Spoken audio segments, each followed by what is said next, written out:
And for the evening, I'm not gonna be home. There's a graduation happening. You know, like the Alima graduations.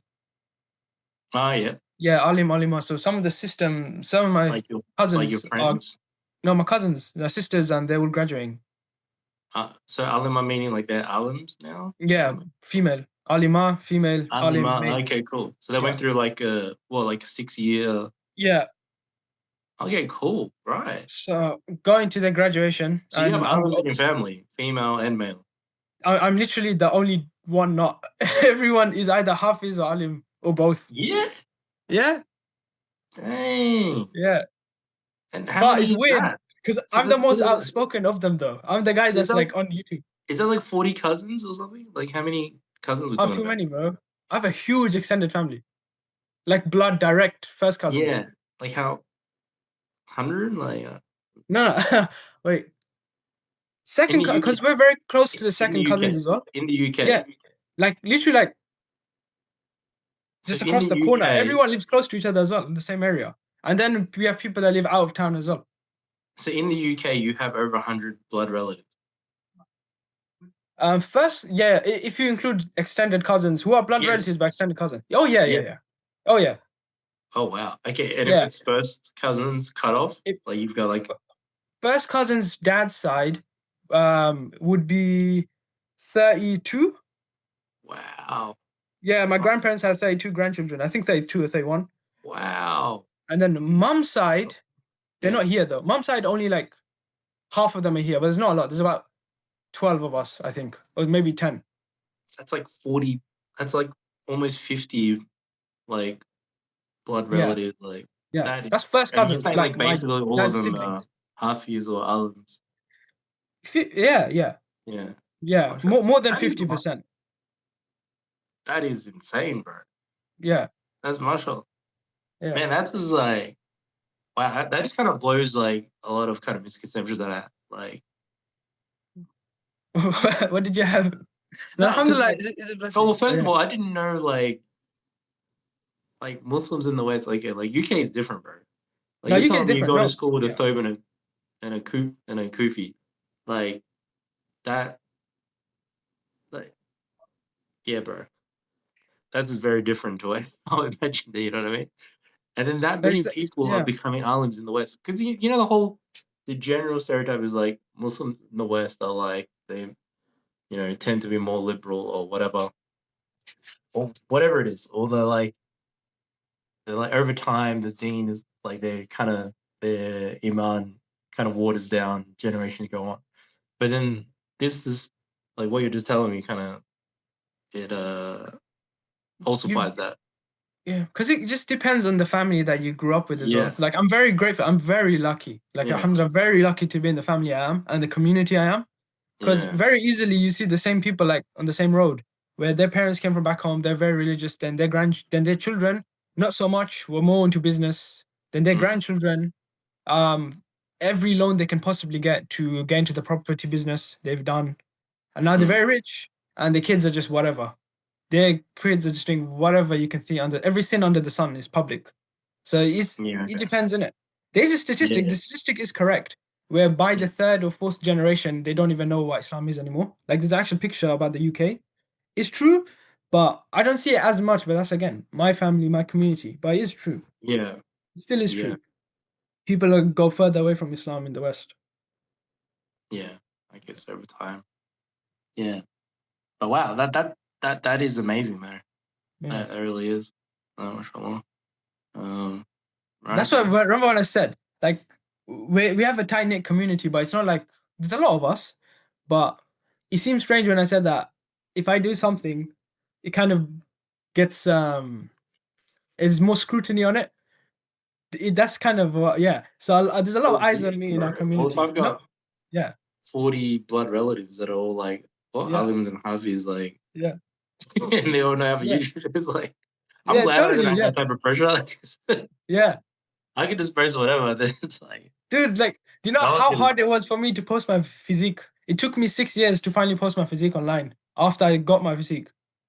And Okay. it was only because other Muslim fitness influencers in all the other school communities that I joined were like, "What are you doing? You have to start." And then I got a really good brother who now he's like the biggest Muslim influencer in the world, fitness influencer. So he's the Mm, guy that, alhamdulillah, like, we're in touch now. I talk to him and he gives me a lot of advice. He's like, you have to post one. You have to post at least your best one. And then I'm like, I don't even have the picture of my best one. He goes, then get in shape and just post it. Post something because everyone, either no matter how much good information you give, if mm, you at least post your physique once, there's gonna be a lot of people that are just gonna come to you and then they'll learn everything from you. But when they see your physique, that will first bring them in. And then they'll stay because they know who you are. And they like you and they get to know your information, then you can sell to them. But the physique always brings people in. The face, the appearance, and all that. I'm like, all right, fine. I did. And I did it in January, and that's when I got my 6 clients. And it mashallah. worked. Yeah. And then everyone else stayed for Sunnah. But because of that, I've never posted my physique again in 7 months, 6 months. Never again. But people, yeah, I actually haven't. But people still see that and they know, okay, they have like a distant memory of that one post I made. So they acknowledge it's there. Like I have a good physique. So I'll trust him and I listen to what he says. Like I realize that now. Like people see me in person, like you're much smaller than that photo I saw 7 months ago. I'm like, I'm actually bigger. It's just you saw me with good lighting, with the shirt off, flexed. I'm actually I have more muscle now. But they still think about it. They don't even have it on their phone. They're never gonna see it again. But they acknowledge that this guy either is in shape or was in shape, and what he talks about is probably legit. Yeah, But it was so absolutely. hard for me to post myself because I was so scared of like what my family gonna say, what people are gonna say. I was scared of Nazar. I was scared of so many things. But I was like, Yeah, let the me just post physique. one. Yeah, Yeah, the physique's big in the fitness yeah. industry. You know that guy. What's his name? The guy that talks about the 9 ancestral tenets as being Oh, his secret Liver King. recipe. Yeah, yeah, Yeah, yeah. Livy King. Yeah, like that catchphrase still cracks me up to this day. yeah. Like, I like a lot of what he said was just. It's yeah, not even like it was so just much nonsense, but he looked so good that it worked. yeah, and to Yeah, justify it, the guy was doing crazy things. Like he's walking around with like that. Well, I don't know how many kilos of liver that was just in his hand, walking yeah, bare feet, topless through the woods. And he's saying like, "Oh yeah, that's why he got buff, bro. Because he's not yeah, stuck in a cubicle in front of a laptop that I am watching Netflix. Yeah, if I was walking through the woods, eating that liver, doing whatever, yeah, yeah, I can get that physique. yeah. It worked, man. So Yeah, many. Yo, this yeah, guy make millions upon millions. yeah. And he and he, But and he he was, put like a yeah, name to his methodology, the nine yeah, ancestral tenets. Like, that's fire, bro. yeah. That is fire. Yeah, but people are like, nah, man, you can get that physique. It ain't roids. But Yeah, not to defend the guy, but like, I mean, yeah, Hollywood does the exact same thing, right? These guys, dude's playing an anorexic guy in one role. 9 months later, the guy's playing a superhero, and he's completely jacked. And you tell me 9 months of like eating rice and tuna? yeah. What calisthenics? He's But on something. yeah, and no one wants to ask him like, did you take roids? Like, it's like, I dare They would you. never ask. It Yeah, just, yeah, that's what I because it's mean. so So common. it's so Yeah, naturally people are thinking like, yeah, this is normal. Hugh Jackman's doing some yeah. like Broadway show, Boy of Oz, and then the guy's Wolverine at the age of 50. Yeah. A year At later, the minimum, I that's think he's normal, on bro. That testosterone. transformation is normal. Yeah. Yeah. Nah. I know at the bare minimum, he's on higher amounts of testosterone because he's in his 60s. It's not even about like how if you've been Mm, training for your whole life. It's just sheer amount of muscle mass he has at that age, and to be able to rebuild it again, he's gotta mm. be like he's gotta have enough testosterone that he's like a 20-year-old man. Like Yeah. inside, he must feel amazing. So he can't get there. That's what I'm saying. He's gonna be like, hey, director, Yeah. man, like, I don't want to use steroids, so I'm gonna need like a good 4 years to get Yeah. into shape for this role. Yeah. No. Yeah, And then there's something called that's not how enclomitis. it works. It's like we're filming starts in 6 months. You Yeah. got 4 months. Right. Yeah.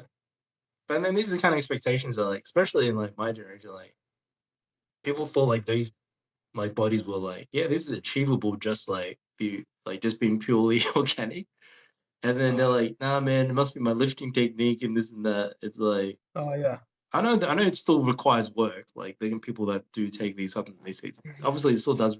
But no, but you're selling like Yeah. someone. who's going down the proper route, that they should be expecting that. So when they don't get that, they demotivate themselves because they did this knowledge wasn't common knowledge. But now Yeah. like guys like to do Derek, like he does those, then what's it called? Like Natty, is he Natty or And Natty or not? Yeah. Natty or not? And he like you just get clear cut evidence, like, okay, no, this guy's that's definitely not Natty, right? So I've got a documentary I want to do in the UK because UK has made steroids illegal to okay. use. Yeah. So it's now legal to use steroids, but it's illegal to sell steroids. So you can be using it, but you can't buy it. And it's really dumb. But it's true. That's the new law. It's I don't know, it's their way of hopefully reducing steroid use, but I don't know, man. I don't know if that don't work. Because I've never had more 16-year-olds in the gym ask me should they start steroids. Yeah. Yeah, that's a video on its own. Yeah. Like I assume they're 16, they might be younger. They go to high school, that's why I know this. That's why I say 16. Some are first year college. But I'm like, what the heck? He's like, yeah, man. It's just like it'll be quicker. I'm like, yeah, and you'll die quicker too. Like, I don't know. It's really bad. But you can get it from almost anywhere. Like, I actually want to do that. I saw Jesse James West. He came to the UK the moment that law was made. He's a huge YouTuber. He has like 11 million subscribers. Or maybe he's getting to 10. And he came to UK and he was like, can I find a drug dealer? And he did. He just went around gyms and he just kept asking people, and then eventually he did. He interviewed the drug dealer and everything. It's really cool. I was like, whoa. And yeah. Man. Drug And dealers are I'm more pretty disrespectful in sure my I town. can. They're on Because I YouTube know now? the guy using steroids in my town. Mm. Yeah, like the guy using steroids in my gym, like I know him. I know who it is. So I'm pretty sure if I just go to these guys and ask them for steroids, I could find the dealer and just have a chat with him on YouTube. Don't they get in trouble? Like, why would they just jump on YouTube? It just I don't even know, but as long as I'm honest and I promise not to reveal who he is and not to bring the police to him, they're actually quite You put happy. his face on YouTube. No, no, no. He had a mask on in that Oh, video. okay, yeah, that Yeah, makes sense. That makes sense. yeah. Yeah, Even hey, the I'm gonna jump voice on your was YouTube channel, but you're yeah. not allowed to tell anyone what I do. Yeah. I think they can see you, bro. Yeah. Yeah, right. Yeah, I feel like would you say like that's like I feel like that's like the women. That's the male equivalent of women. They start their anti-aging regime when they're like 17 or something. Just Botox fillers. Because you're supposed to start it before you get wrinkles. So now Yeah. it's like they're like 10 and they're already thinking about like, hey, what's my anti-aging regimen? Oh, wow. Yeah, Wow. Yeah, when you think about it like that, that yeah. that does happen, man. But you I've get thought asked about by it. a 16-year-old dude like, should I start roids? Yeah. It's He it's hasn't even really fully it's really he nuts. hasn't even fully developed. The one that frustrated me was it was this guy, he was 26. He was a father of like two. He's doing great, and we were working together, and we both finished our shift early, so we couldn't leave yet. Like we finished too early. It was, Mm. and then so we just sat in the office, just chilling, talking, and then he was just telling me about gym, and that was when I started Sunday Strength at the time last year. I was telling him about my coaching, showed him my physique. He was like, "Yo, so what should I do? I just want to get bigger and bigger." I'm like, "Bro, you're already like 6'2", and how much bigger do you want to get? You know what to do at the gym." He goes, "I just always wanted to bulk, and I was thinking of taking this steroid and this steroid." I'm like, "What are you doing?" He's a Muslim guy and everything. I'm like, "You have two kids. You're so happy. You're saying you're working hard. The moment you take this one, your lungs are gonna go eventually because you're gonna put on so much size. The joints are gonna hurt." I was telling him everything that was wrong. He goes, "Oh, I hear what you're saying, but I've always wanted to be so big." I'm like, "What's up with you, man?" But I I was look actually hench losing my though. mind. I look a little crazy on a tank top. Yeah, I was like, "What?" I don't understand. Like some people, I was kind of sorry. I was scared for him, man. I'm like, this is a different level of body dysmorphia. Like you have got the life that people are hoping for. You're a hardworking guy. You want to get muscular. Keep training, bro. You'll get big. Just keep training consistently. Eat more. But he goes, "Yeah, but I've always wanted to be giant and bulky." I don't know why. Like I don't know what's going on in his head. And he's very ready to take steroids right then and there. Mm. I'm like, you just had a newborn child. You might be, if you the way you're doing it, you're probably gonna overdo it in the first year and you'll be dead in the second. Like I had to be very blunt with him. He was so hyped to get big, like become Ronnie Coleman. I don't know why.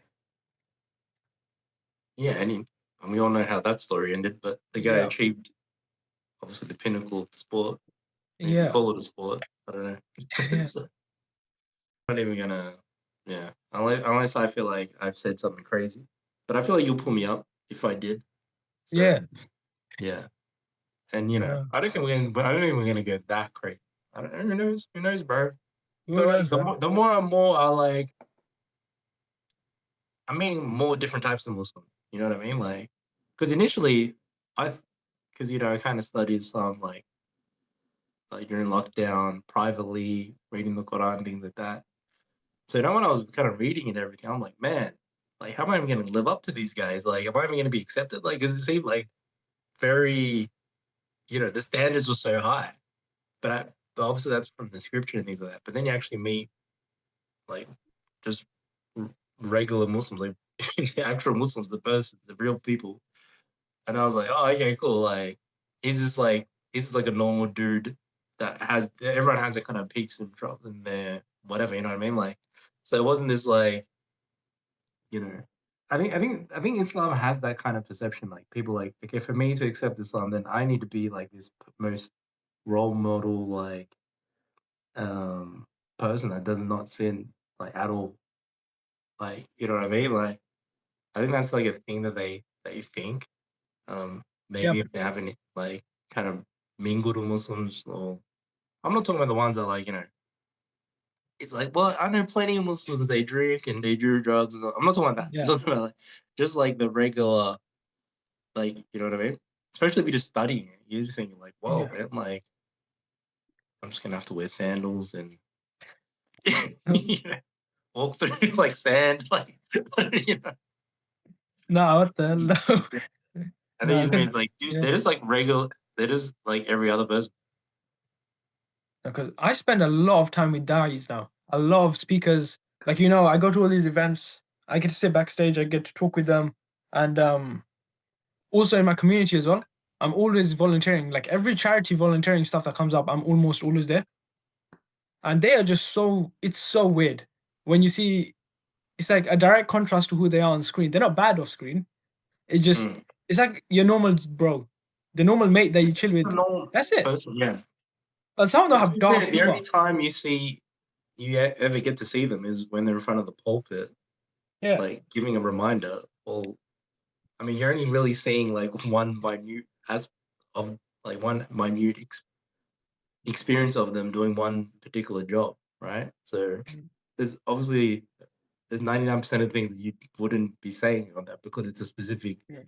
task, all right? And then I'm judging your whole kind of character and personality based on a sermon. Like, what can you learn about a person Yeah. from a sermon they deliver? Yeah. You're not gonna find out about like, oh yeah, this guy's, he's into basketball, he's into football, he follows whatever, you know what I mean? Yeah, no, because when I went to madrasa, I was like, one thing I didn't like it for one reason is because people had such high expectations of me when I was 12. I was 12, and this guy is like frustrated because normally some of these uncles that would come pray at the mosque because my school also happened to be part of the mosque, so they know the kids. If they see us like playing football, they're like, wow, why is he playing football? No, not even a lie. I'm like, you have kids, that the same age as me that play football. Do you think that because I go to the mosque regularly, I don't play football? Like, it was mad. Like, they saw me come back from football, me and my friends, like 20 of us, still in our t-shirt and tracksuits. But here's the crazy thing. We're leaving, and instead of going home, we decide to come in and pray and then go home. But they didn't like the fact that we were in a tracksuit and a t-shirt. We should always be in a thobe and in a hat. Like I used to get told off by them. Like random uncles. Like it's really frustrating. I'm glad. You're playing the sport. No, yeah, because basically football's over. We're all coming back home, but instead of going home, because we passed the mosque, we decided we'll come into the mosque, pray, and go home, right? And we're all between the age of 12 and 14. And then some random uncle has to be like, "You study here, innit?" I'm like, "Yeah, yeah." And he's like, "Then why are you dressed like this?" I'm like, "What are you talking about?" Oh, It's they so wanted mad. you guys to change out of the tracksuit, Yeah, put your like not t-shirt. teachers, just random uncles and musallis and stuff. Oh, just the Yeah, average. just the average Joe. But I'm thinking Yeah. like this guy's son literally has a girlfriend. Like, and he's not here to pray, and I'm here to pray. I'm like 12 at the time. I'm coming from football, and I decided to pray and go home. Like these guys have weird expectations of us because we Well, come from a madrasa. And like we had to be angels. and it was Oh, so dang. annoying. No, The but cat's this son is had to go. why. No, I'm just saying, like, yeah, a lot of these guys, their own children have never prayed in the mosque. They don't. They But come from they Jummah and they dip. telling off the brothers that Yeah, are wearing tracksuits, because training they tracksuits. expect them to be perfect. And this was one thing like our teachers really related to us because they were like, we grew up like that, and that happened to us too. They think Mm. you're supposed to be an angel, like perfect. Mm. And I'm like, but this is what puts kids off. Like, you had a client who didn't go down that route Islamically, and he was a bit Yeah. not sure. And you're gonna deal with people like that. But like, I really resonated with him when you were speaking about him because I'm like, I know, like, I didn't go down that route, but I definitely could have, and I saw myself becoming that guy because the Wow. expectations. He might have said it's his mom or his dad, but it's also everyone. It gets amplified so Mm. much that it's like, what's the point? Especially when you see a kid that misbehaves or has done haram and everyone knows, and then he becomes good, and somehow they love his transformation. They think he's awesome. But like, I'm always good, and you tell me off for doing the small things wrong. Like, why? It's not fair. Like, that was my whole childhood. Like, genuinely, I didn't like. People think like, oh, this guy went to Islamic school and then he didn't become anything. Like, you see that. I see that with some of my classmates that never became a hafiz afterwards, never finished the alim route, and they hate themselves. Maybe they feel like their parents hate them. Maybe they probably don't, but they feel like they do, right? But I get Mm. that because it's like you're such a colossal disappointment. But you're not. You never did anything haram. Forget like public sins, even in private, like you're pretty decent, good guy. But Because you don't have a good story out. This yeah, you don't brother. have a good some story out. I'm Yeah. like, Yeah. and I'm This telling you, guy's bro, Shaitan this guy was. manipulates you so much. Like for guys who have been good or at least like didn't fall astray, like Shaitan plays with you even more. It's why that's also why like there's this long poem. There's this poem like this Arab poem or something. I think it's Arab, where the scholars are tested with lust the most. They're tested with lust the most because that's the one thing that if Shaitan makes them fail, he will fail everything because he's expected to be absolutely perfect, and lust is the one thing. Like the Prophet ﷺ said, the one thing I fear for men the most is women. The greatest trial I fear for my ummah is women, for men. He says that all the time. It's because you fall in love with one woman, you'll do anything for her. You'll go this way, you'll go that way. People will look down on you. They'll destroy your reputation. It will end you. And like you'll find a lot of these guys secretly might be addicted to pornography because inside they feel so insecure. And I see that in them, like in me as well. So I really resonate with those guys and I understand it. But Mm. what becomes worse is if someone finds out that alim and scholar maybe was watching things he shouldn't or was chatting to a girl in a way he shouldn't, he'll be completely ostracized. But the guy who was always hooking up, messing around, then becomes a scholar. He's like, he's my guy. He's the guy from the hood. He's the bro. He's the bro. This is my sheikh. People say that. I've seen roadmans come up to some of my um, classmates who did go the wrong route and became really big sheikhs. Like they're much better than me. I like them. I have no jealousy. I'm like really happy for them. But the Mm. roadmen love them and they see themselves in them, which is cool. But they're also like, even the parents, it's weird. They like that guy, but they don't like the guy who was good for a long time, did a mistake and fixed up. But they like the guy who was bad for a long time and fixed up. Mm. And it makes the student who you were supposed to be uplifting and helping on the right path, it makes him feel even worse. And now he doesn't want to do anything for Islam. He just thinks he's useless. Like it's not fair, it's not fair, it's not fair. And Right. yeah, but in the end, it's still on him. Like if I went around crying, it's not fair, it's not fair, I'm only screwing myself up. So that's even worse because if you acknowledge that, then you understand that no one's really going to help you and you still have to help yourself. So it's still a hard thing to come out from. Oh, wow. But Yeah. there's so many different ways that we can take this conversation. But Yeah. like one thing, I'd be like, I don't know what the psychology terminology, whatever it is, but it just seems like there's a reason why every movie has the same formula. Where Yeah. the main protagonist, he starts like very low, has even more more troubles and struggles, and then he has this moment where that moment of transformation, and then he like rises to the top, and then there's even a bigger low than even more, and then but they do that same story over and over again, and it resonates so much because people love seeing the kind of downtrodden end up overcoming and succeeding. But Yeah. there's never a movie about the guy that was always at a high level, had a minor Yeah. dip, but then he returned. Like they don't care. They're just like, Yeah. but this story does resonate. And then you reckon that's Yeah. the same kind of thing. That's why the movie's always like some nerd that gets Yeah. beaten up, and then he becomes the envy of everyone, and then that becomes like the hero. Yeah. But the only time where you see that is if and I think what you're trying to say is the guy who's been always good, but he doesn't have a change of character. He's always good, That's even the though he's minor been dip. yeah, Like yeah, yeah, and then he goes, but that doesn't like yeah, they're yeah, just like, dude, well you just stuffed up because they've yeah, taken your like they've taken your goodness for granted because it's just like that's just who you are. So when you slip up, yeah, it's like, bro, like we expected more from you. Whereas no one exactly. expects anything from the guy that's dealing and into haram. But then when he transforms, then it's like such a wow moment because, like I said, like I don't know what it is about the way Allah's created us, but that storyline is always the thing that makes us resonate. Be like, wow, that Yeah, was such a great movie. Even though we kind of know what the plot's going to turn out, like we know the guy's going to overcome whatever issue. But in that moment, they do such a great job of making us think like, oh no, this is insurmountable. He's never going to be able to overcome this, and then he does it, and then that creates everyone to be so connected to them because they see because everyone goes kind of through a rough yeah, patch, but then you see them overcome. Whereas the one that doesn't go through that, like, but he should yeah, be encouraged, right? Like he should be getting, yeah. but no, they just take it taken for granted because like, oh no, it's easy for him because he doesn't deal with desires or whatever, and that's why he's It's always harder for him than anyone. He's actually yeah. fighting it continuously.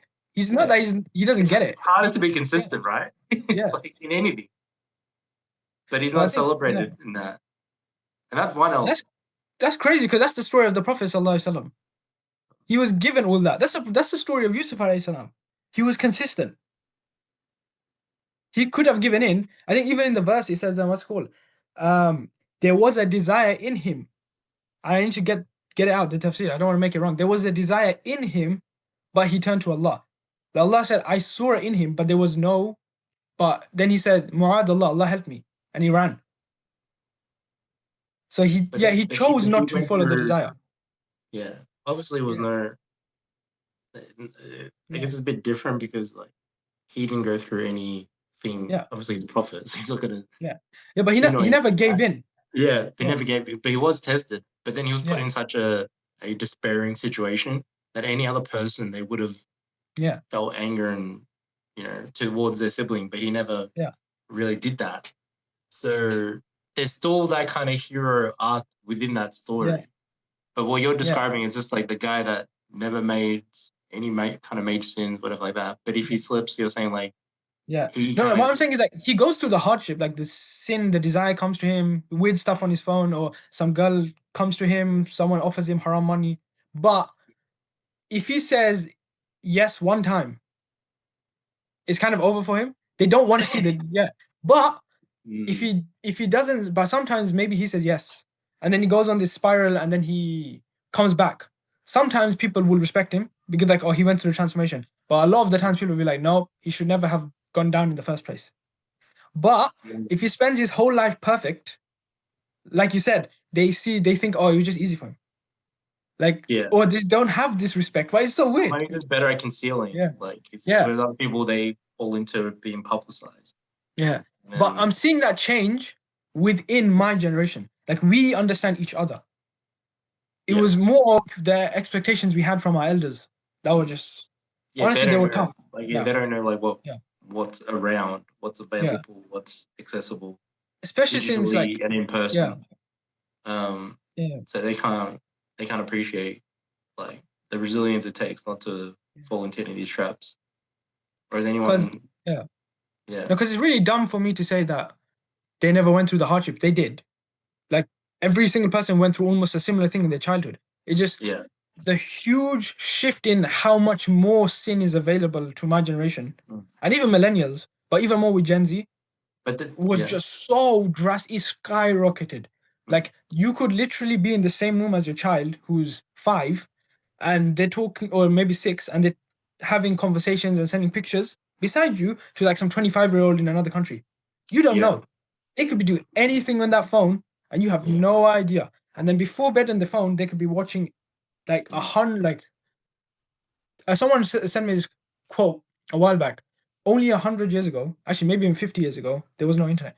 A man had to work and put in the effort, even if he paid, to see one woman nude for one night. In 1 minute, I can see 100 women doing whatever they want in every position, in any way, nude on my phone in 1 minute. Like the difference between the things that I can do and see now compared to just 50 years ago is just enormous.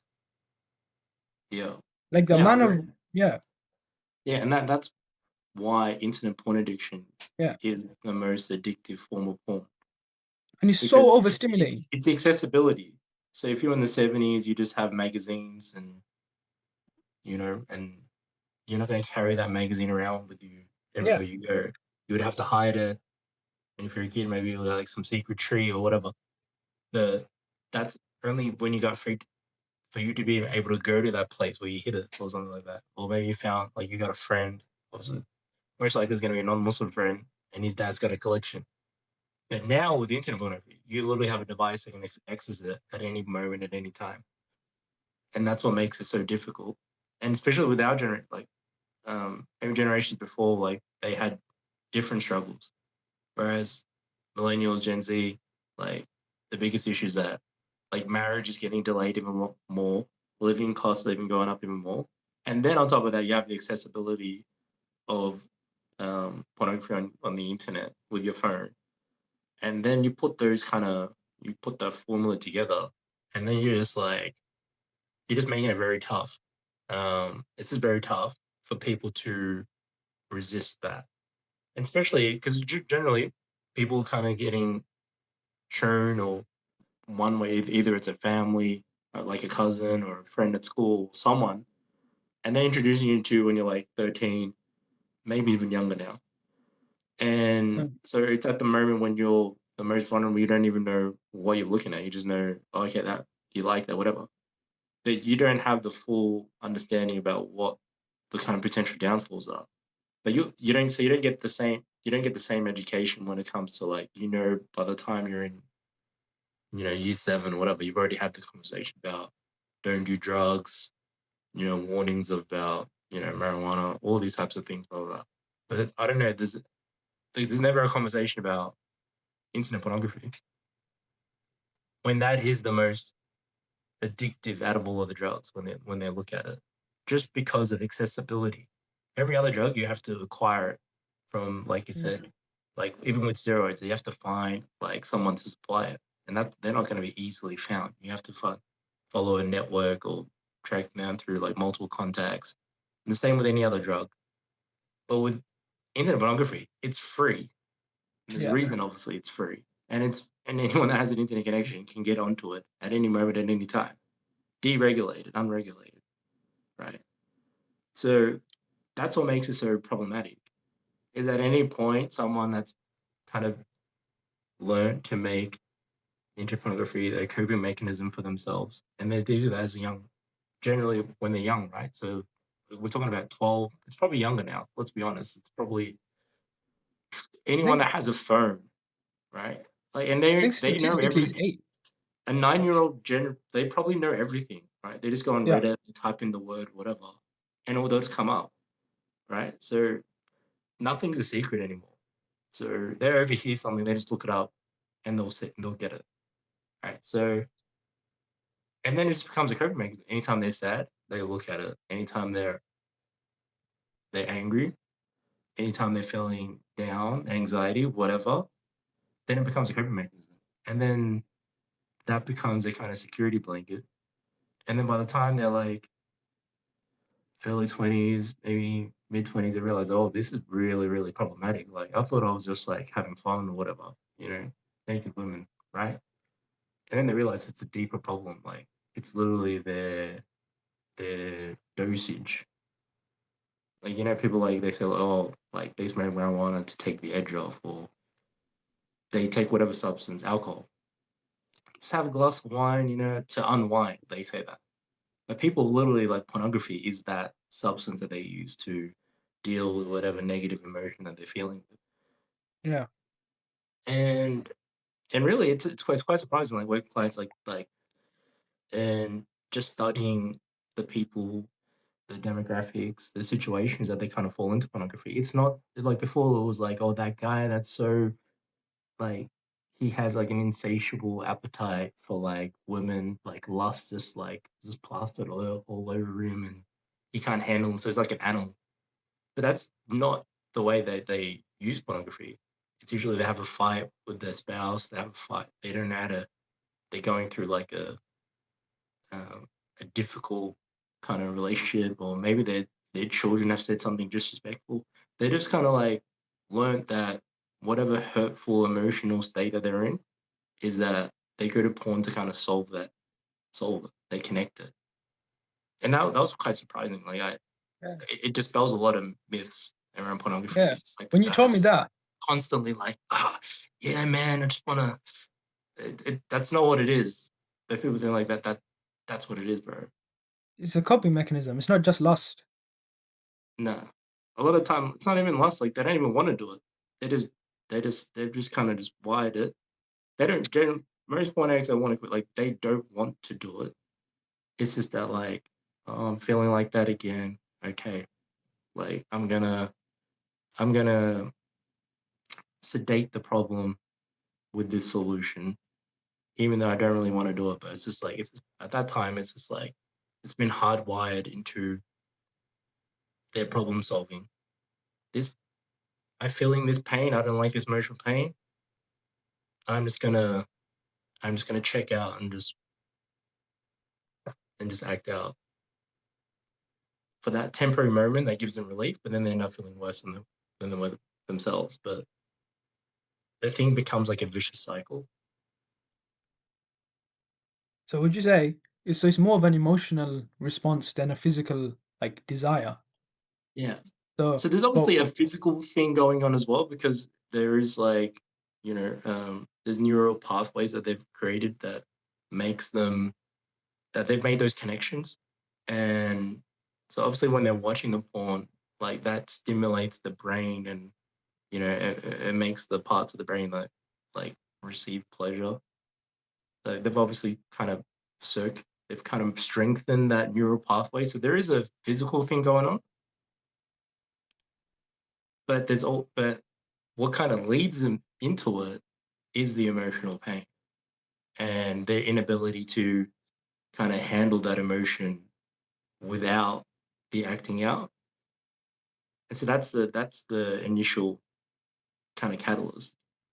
And then obviously when they're watching the pornography, you know, the neurons are firing, and then they're building that circuit where to like this is the thing that I do. So anytime I kind of feel that emotion, I think they make it more stronger and hardwire it, and that's why they need even higher dosages of like, so they'll move into progress into more extreme forms of oh, pornography, because the initial stimulus is not enough, because the brain gets used to that's that dosage. Similar thing I'm linked with guys in the that do steroids. Like initially, yeah, that dosage will kind of get them to be able to get them to that size and their lift and stuff like that. But then they probably need higher dosages like over time. Or am I wrong in saying that? Maybe it's a wrong well, in terms of analogy. building muscle. Yeah, like these guys, they end up using gear to like put Oh, on for like. gear, yeah. It's just no, because even when it comes to training, if you just consistently, that's why you have to do progressive overload. You can't do the same weight because eventually you just basically do nothing. It's not enough stimulus, so you have to Yeah, increase the weight or increase the rep range, maybe even like improve your form because it'll increase tension in the muscle. Something to progressively overload that muscle. But when it comes to steroid use, is exactly the same. You will eventually have to go more and more and more until, I'll be honest, you can't even go more. You probably just until you're dead because you could yeah, just keep abusing, but something's gonna happen where there's a point of diminishing returns. But I'll be honest, even with steroids, it's always going downhill. If you might physically be looking better, but either mentally you're somewhere deteriorating, or as your organs grow, your heart's struggling to pump blood. So even saying a point of diminishing returns isn't even true.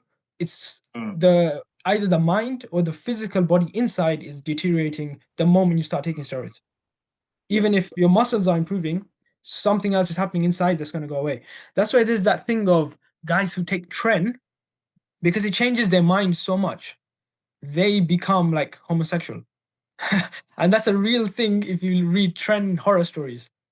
And but the thing is, it's not like, is it really bringing up a latent desire that they had?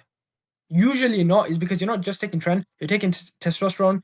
Your libido is so high that, especially if you're single, which most of these guys start off single, intimacy is enough. You get addicted to pornography. Now you're getting addicted to pornography. The trend is screwing with your brain. Your libido is so high that you're going off 5, 6 times a day. You're just falling deeper and deeper down the rabbit hole, like you said, watching more extreme stuff to the point where guys even write down, "I'm not attracted to my wife. Oh, I told her to Mm. dress up like a dude, but I can't really tell her why. Now I'm secretly having an affair with a man. Now I'm watching transgender pornography." It's so horrible. The Yeah. psychological effects that happen with taking extreme amounts of gear, Mm. like it's it's terrible. Yeah, It's so many crazy. parallels. Yeah, Yeah, that's the most scary part is like when, like for them, like they don't feel attracted to it like a real human yeah, being. Like, so, yeah, like, I remember I went over to like, because always sometimes comes up in conversation, and I'm happy to share like what I do. Um, and I was at this family's friend's house for Eid, and I was explaining to them about like what I do, and I was telling them about, you know, about like married men have like fall into porn addiction, things like that. And he couldn't understand. He's like, "What? He's married. Like, why doesn't he just go with his wife?" Like, I didn't get it. Like, I'm like, mm, "Miss, like, if only you knew, bro." It's like, yeah, because of the point, like, it's literally on demand, right? yeah. So they literally get whatever scenario, whatever looking woman by click of the man, and they become only stimulated sexually by pixels on a screen. So a human being doesn't register to them as being equally as attractive. That's scary. And Doesn't even register to them. then they actually get like they'll get pulled off by actual real human being because like they're it's in person, right? So they have Yeah, scents, they have like perfumes, whatever. Like even when they're doing, when they're making love with their partner or with their wife, there's gonna be it's a you're dealing with another person, right?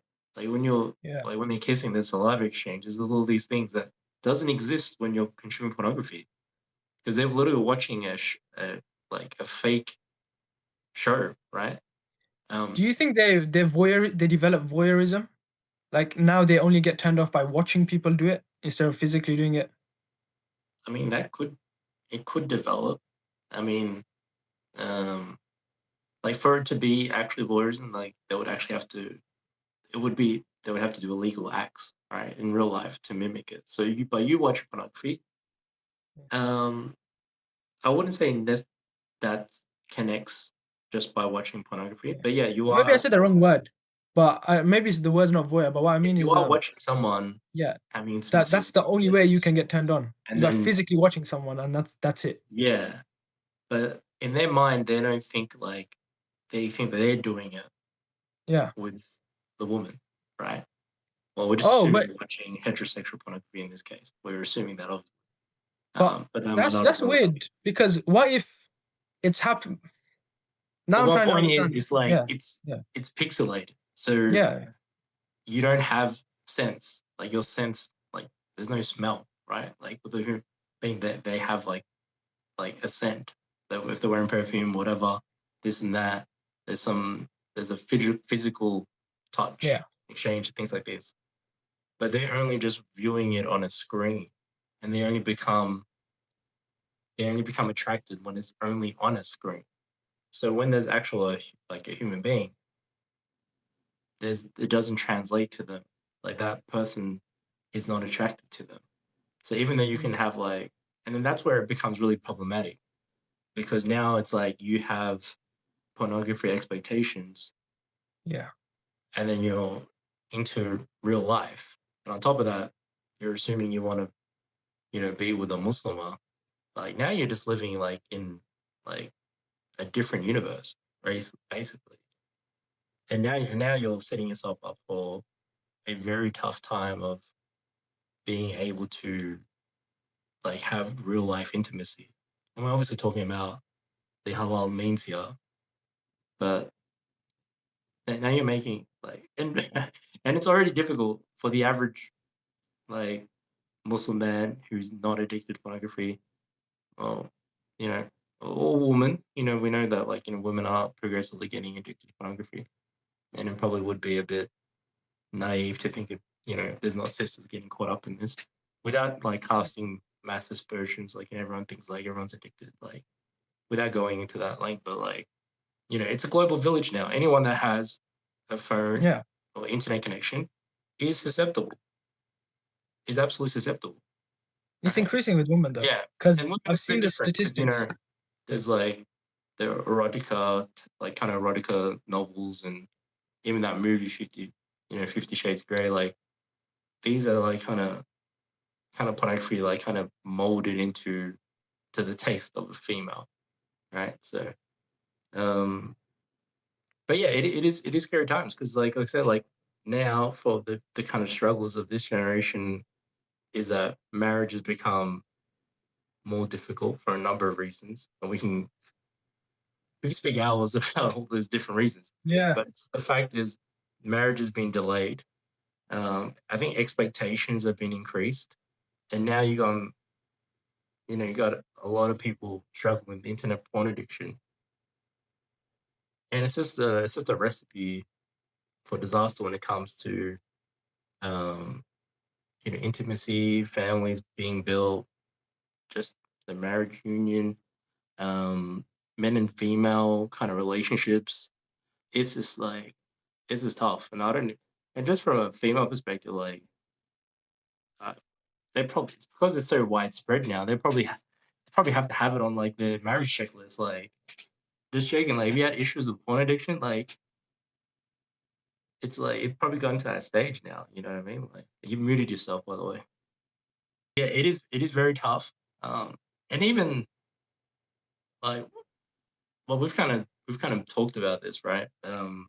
Where maybe like Muslim, it's like a weird kind of thing, but I guess like maybe Muslim men like who go through single sex schooling, maybe they might be even that haven't had like kind of built the interaction with women. And we're not talking about, you know, just like radical free mixing, anything like that. We're just talking about general exposure. So they kind of Yeah. like get comfortable. They're not like some weirdo when it comes to the opposite sex, right? Like because like generally speaking, like maybe immigrant families just in general, not even talking about Muslim specifically, but just immigrant families in general.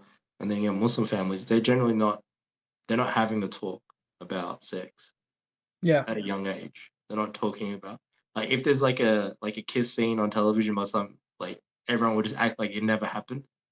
Yeah. So Just so change the these channel basically.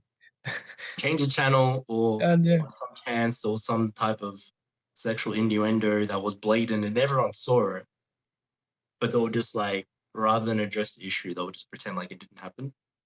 So these type of like uh kind of way of like kind of raising your kids or not being grown enough to like have that conversation, I feel like that makes porn even become more dangerous because now you're like, well, my parents are never going to talk to me about this, or no one that like kind of that would care about that child is never going to talk to them about it.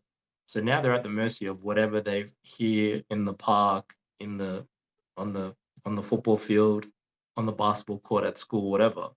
So now they're going to be getting educated by someone that's 11 years old like they are, or 12 years old like they are, or 13 years old, because the parents don't want to kind of overcome the embarrassment or whatever the cultural norm is to not talk about sex.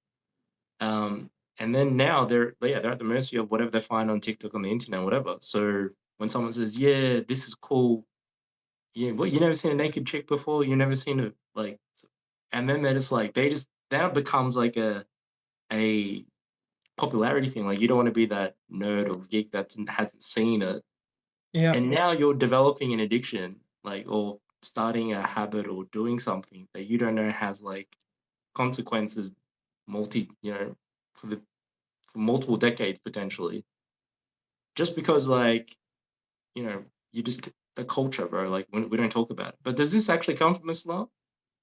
No. No, like they talked about it. From yeah, like Yeah. when you actually look at into the history and you look at like women, like I mean, maybe you know more, but maybe you can actually give the specific sightings, but they weren't shameful. They weren't ashamed to go straight up and ask like, is Yeah. this and this halal? Like, is this like if I was to do this with my wife, is this halal? Or there was like a woman with like a like a red rag, like would be her equivalent of a tampon, and saying like, would I be able to pray in this date or something like that? You stuff that, yeah. A lot Or of something them along those were. lines, right? Yeah. So it just shows that like in our history, in our tradition, that there wasn't this like tabooness that we have now. Now we're like we're holier than thou, you know, generations ago that were in the time of the Prophet. And now in 2025, we're too holy to even talk about these topics, It's bro. it's it's a weird it's such a weird thing going on because someone said this funny thing. He's like, "We're more Sunni than the Sahaba." I was like, "Okay," because that's funny, one, yeah. Because how strict we are in certain things, but like it's weird because we acknowledge it's still happening on the other extreme. Like the haram is still happening, but we bury it. Like we're not going to talk about it. We're not even going to talk about the fact that there's a lot of kids and stuff doing this messed up stuff and haram stuff because somehow even bringing up the conversation of intimacy and stuff feels haram, which still makes no sense. Like you have to meet in the middle, and I see it a lot. It's just so it's like the thing where you said we're making marriage difficult, right? The same parents, and I see this all the time. Unfortunately, like people that I like, my own friends, have fallen into it. They'll have someone who they like, a girlfriend, should become a girlfriend, but before that even happens, both of them have acknowledged they like each other. They know they've spoken. They haven't done anything far. They shouldn't have been spoken like that anyway, but they did. They go to their parents. We want to get married. Not yet. All you need to do is in a car. That's all they're asking. Just let's do a Mm, nikah. Because we want to meet up. We're going to meet up. Just give us a nikah. We don't need any money. She just needs to come. I'll just go to her house. Her dad's there. We'll get two of her cousins as a witness. We just need two male witnesses. mm, Nothing else. And we just accept. I'll give her a mahar. That's all we need. We're meeting up anyway. Just make it halal. Parents like, okay, fine. But we don't want you to get married now. I don't understand that. It's crazy. But then what they're doing is they're facilitating zina. But they're more than happy to know that their son and daughter are now girlfriend and boyfriend. But a year later, they'll do the halal. When they say, once you finally get the job, once you finally finish your degree, yeah, mm, and then when you both know you can move in together or move into our house properly, or let us redo the house, the kitchen, let's fix the new room. So when she moves in into our house, the room is ready. I'm like, just okay, but let me do the nikah. No, wow. So I'm just to telling you make how sure I heard that ridiculous. correct, Yeah, they would prefer them to be boyfriend yeah, girlfriend, commit zina before they've yeah. hit this kind of This perfect standard. official kind of Yeah, boxes, like renovate them and then do like a halal. yeah, they would never say that, but that is exactly what they do. Well, okay, And but it's they so know that they're hooking they up and it's know. like Like I don't even want to mention it. Like I don't want to get yeah. too personal, like All who right, I know it is. that's But it's yeah, so that's normal. yeah, that's wild. That's wild. But it's so Um, normal. They're more than happy. And I know it's slowly changing that because is obviously the parents are getting younger and it's a new generation of kids. So that is they're starting to understand.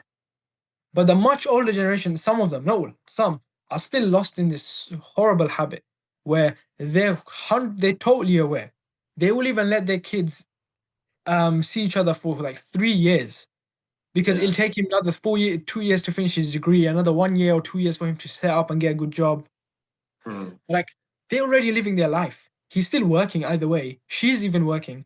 All they want is mm. a nikah, but they want a grand wedding. The parents want a wedding when they're like, yeah, it's so So funny it's though. about them. It's not Yeah, about the actual kids, yeah. and it's not Like about you would go to preventing the wedding evil and ceremony, encouraging. yeah, and the guy would Um, ask the guy's dad, So how did they meet, your son and daughter? Like, how did you find this good girl for your son to marry? Because I'm on the guy's side, so I know the guys what they're talking about. And the dad's like, yeah, I knew her father and we just spoke and got along. It's been 4 years that they've been dating. Like, Okay. it's just rubbish. He's just Yeah, kind of manufactured a back like an origin yeah, story yeah, to because kind of sell yeah, the matrimony.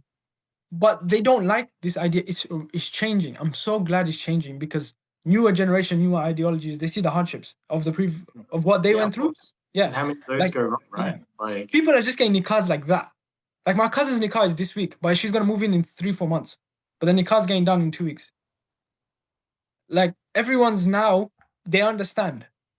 Like you found someone good, and they found it the right way. He's yeah. alim, he's a hafiz, he's doing his mufti stuff. He's going places. It's Inshallah, yeah. mostly, Yeah, he's doing all that. Yeah, he's mashallah. studying more. Yeah. Do your mufti So stuff, brother. yeah. So and his wife is in a Yeah. similar boat as him. Yeah. Both very like they're both studying. So they Mm, found someone good. The families, they're both good yeah. people. Nikah done, And you should lock that down, bro, honestly. and that's it. Like, They're locking you it gotta down lock it this week, down. Sunday. Like, when you Sunday, find out inshallah, in good, 1 week. especially Yeah, when you're young, right? Because, yeah. yeah. And Um, now he has 4 months to just prepare his home or earn more, but it doesn't matter. They can talk now. They can meet each other now. Like yeah. any form of, they found someone. They didn't wait to lock it down until everything's perfect. They Yeah. just happened to find two people who get along well and they match.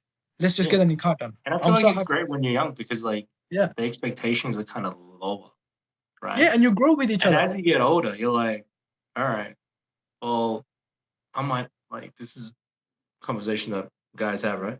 Well, I don't want to, well, if I marry her, I wouldn't want her to work in, I don't know, corporate world, blah, blah, blah, premix. And that means I have to provide for her. Okay, that means I have to earn X amount. And goes, okay, that's going to take me X amount.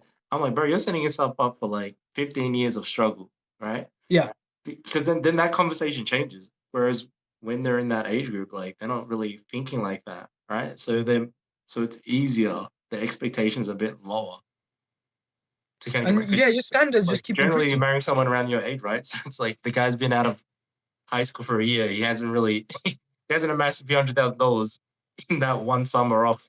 You know what I mean? Yeah, So, um, and I kind of had this expectation because when I was kind of studying Islam, when I was looking to it before I accepted it, I'm like, these people know, like they understand, right? Because even me not being like growing up non-Muslim, everyone, all the movies and things like that was all about like childhood sweetheart, right? Like all of those yeah, movies growing up, it's always like the girl next door, or it's like the the girl in classroom, whatever like that. And they get together and then they like happily live after. That doesn't happen anymore, right? So in like things have changed. Like even in the non-Muslim scene, right? We live in a bit of global village, right? So there's going to be spillage over into kind of Muslims growing in the West.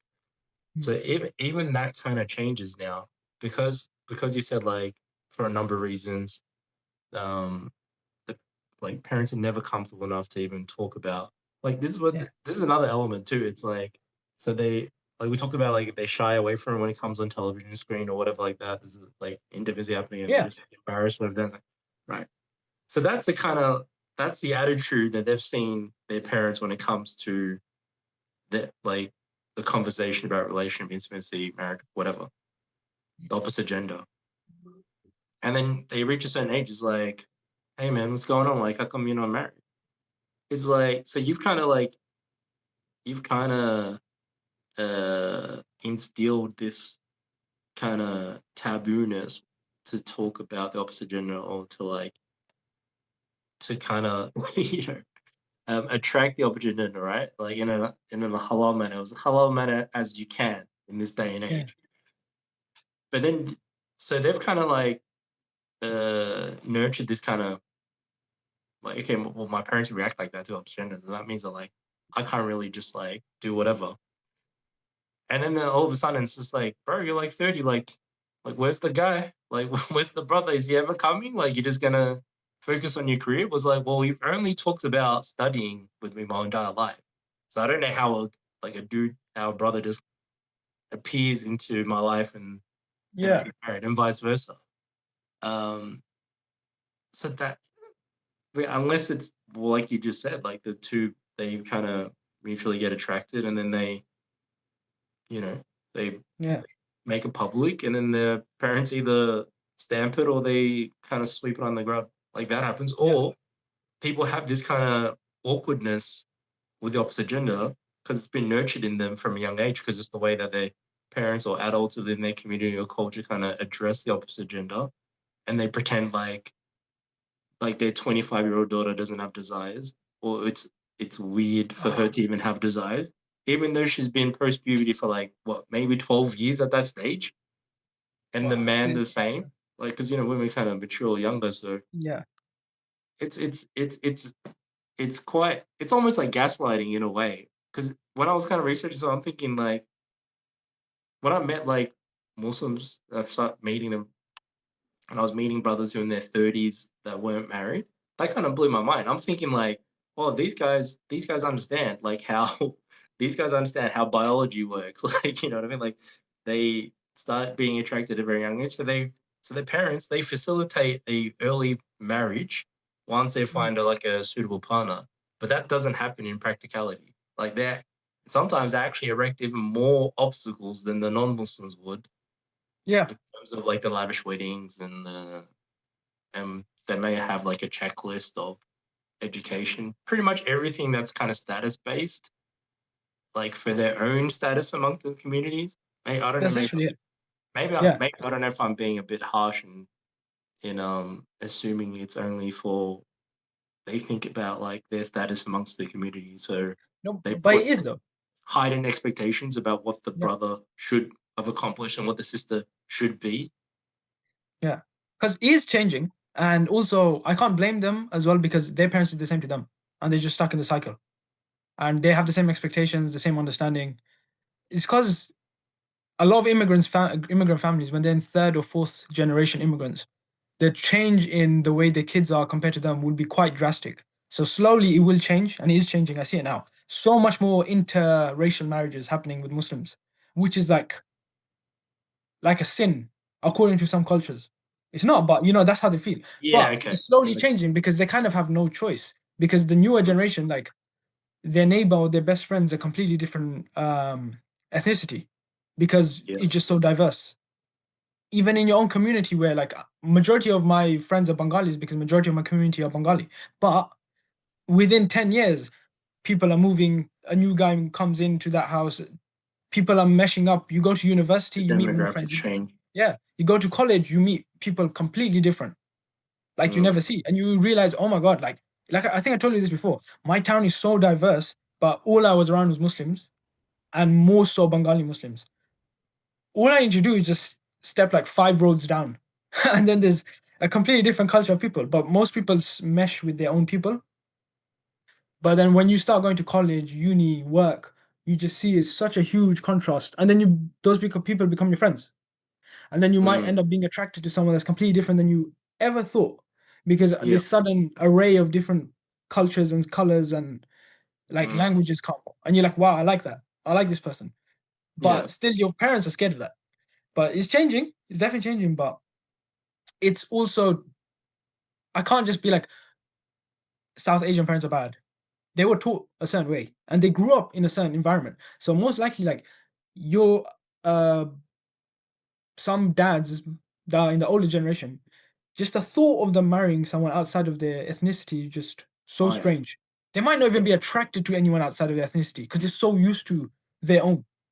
I don't think it's And unique to a yeah, certain region. yeah, I think it's across the board, you yeah. know? So I can't really like blame them. You can't hate them Mhm. because some people say, oh, they're just racist and prejudiced, but they've been brought up in that. They don't Yeah, really know another way. yeah, exactly. Yeah. Well, So they grew you've up got to, yeah, in a country where it's not multicultural, right? Because they come yeah, from it's like multicultural only happens when a lot of different races migrate to a certain country for economic yeah, purposes or whatever. So they have multiculturalism, but not so yeah, much in their own countries, obviously. So yeah. So this mm, that's what I obviously over time you mature and I think about everything and everyone around me and I realize, okay, just let's just figure out what I want. And if and how to do that the halal way, and then I figure everything else out afterwards. It just removes all that stress and the fear and anxiety from me. And then I see, Mm. okay, could me marrying X person cause more problems to me or my family? Yes. Okay. Let's not even think about that. Let's move on to someone else. Because there's like there's like 2 billion Muslims on earth. E- Estimate half of them are women. Is this person like the last person in the world for me? No. So it makes me think a bit more clearly now as well. Because Mm. this what's it called? I don't fantasize about a specific person. Like you, and that helps when you're also not free mixing. Like you're not trying to flirt with someone, you're not trying to find a girlfriend. If you're just focused on what you want and how to get it the halal way, you basically you forget the person, you just think about the quality. If that makes sense, what I'm trying to say. You don't Yeah, focus yeah, on the type of person and the way they look and the way they are. yeah. You're just thinking of a broad spectrum of a character. And then if the person you find aligns with that character, then you're like, okay, let's see how she looks. Do I like her? Because I'm never even going to go towards someone that I know is going to cause problems for my family. Mm. That's how I'm thinking about Yeah, it now. yeah. I guess people are a bit open minded now, Yeah. just because I think they just realize like it's not a it's not, Wait, I think you broke up. because yeah, there's so You're many back. like praiseworthy the approach of Muslim of the Islamic way, which is the obviously no there's no boyfriend girlfriend, and you approach things through. I mean, this is how it kind of was traditionally, right? Regardless Mm, whether it was in the Muslim, like Christian, even amongst like whatever, just a generally accepted way was like you would go through the front door, approach the father, and be like, "I'm interested in your daughter." And then yeah. obviously in the Muslim way, like there would be nothing that would have transpired that would have, you know, reached like the obvious kind of rules, right? Um, and then and that also makes it a much more honorable way because it's so like you going as opposed to the non-Muslim way, right? Was just like hook up apps, um, wherever you find them in the club and things like that, and like before you even exchange names, like you've done you've done everything sexually, right? And it Yeah. just like it destroys the value of what a relationship is, and I think that's why a lot of people are really quite interested in Islam because that's one thing I feel like human beings, regardless of whatever religion affiliations they have, is like they want to have a relationship that's like special and unique that hasn't just been tainted by kind of hookup culture where now like because of these apps like Tinder and things like that, like people and now it's even looked down upon to even think that by having intimacy you would have a relationship with them. Like it's accepted that like you just do the deed and then you go your own ways. And if you want something beyond that, like then that they look at you as a bit of a loser, which is crazy. Because even 20 years ago, like the end goal was always still kind of marriage, but now it's just like the it's just it's just about like if we put it bluntly, right? I'm not even gonna try to sugarcoat this. Like put it bluntly, it's like you do the sexual act and the one that's less needy is the one that's like has the upper hand. And that's the kind of environment that's um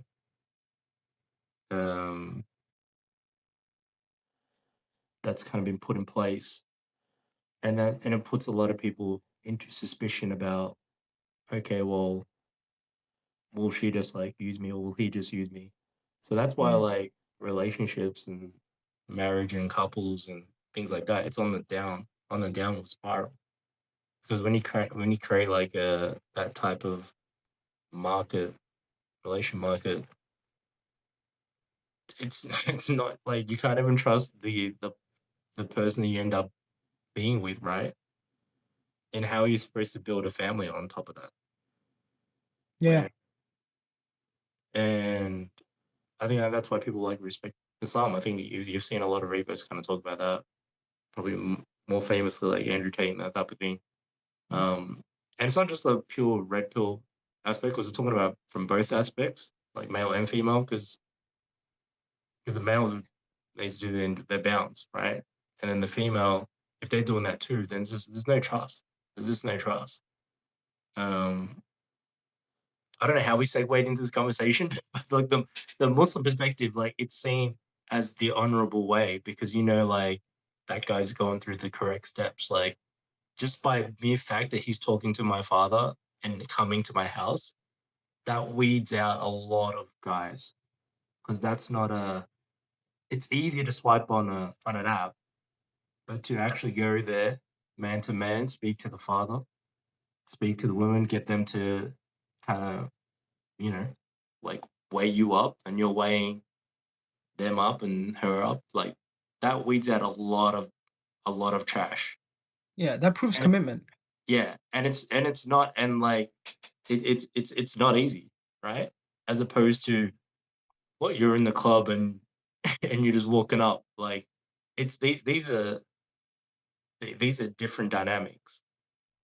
And I think that's something that people look up to and respect the way Muslims go about it. Yeah. Wow. This was a good segue. It was a good segue. Yeah. Yeah. Yeah, I'm glad you Yeah. I'm glad you We've think got so. to we've got to applaud this, man. All right, let's wrap it up. Yeah. I didn't realize. Yeah. I got to wrap it up. I think it's what? It's like 12:30 for you or something. Yeah, it's really late. Yeah. Oh, Alhamdulillah. man.